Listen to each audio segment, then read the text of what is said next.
De nos jours, les personnes enseignantes, notamment de langue seconde, sont confrontées quotidiennement au défi de créer des activités stimulantes et engageantes pour captiver leurs élèves et maintenir leur motivation. Pour faciliter l'apprentissage et la maîtrise d'une langue seconde, une nouvelle approche a émergé. Celle-ci permet de mieux analyser l'attrait d'une tâche chez les élèves. Il est question ici de l'état de flow, soit le plaisir d'apprendre. Ce flow, aussi appelé expérience optimale, est une puissante source de motivation. Il décrit un état d'engagement total et de concentration intense. Le flow est un état d'esprit positif dans lequel nous nous trouvons lorsque nous nous engageons dans une activité porteuse de sens.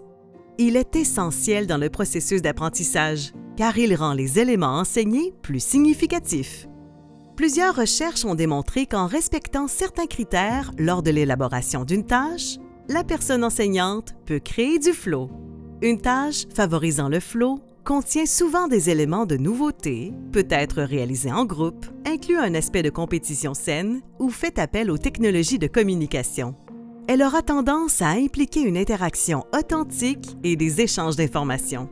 Par exemple, les personnes enseignantes peuvent améliorer le flow lors d'une tâche d'écriture individuelle en ajoutant une composante d'échange d'informations collaborative et dyadique aux procédures.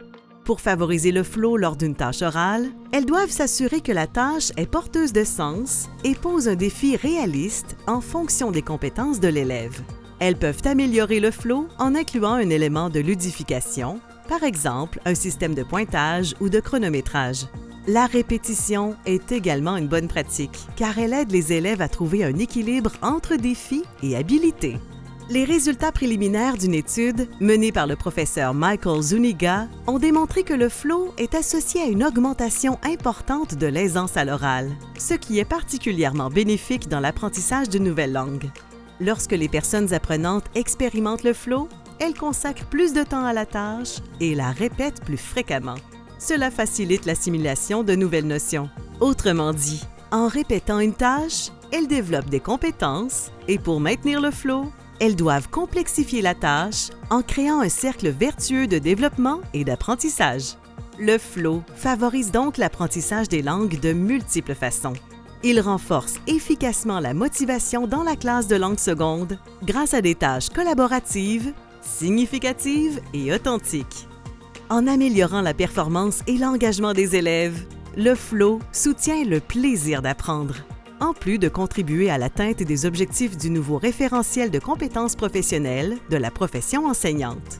Faites-vous confiance, faites confiance à vos élèves, lancez-vous! Pour en savoir plus, visitez le recherche.education.ucam.ca.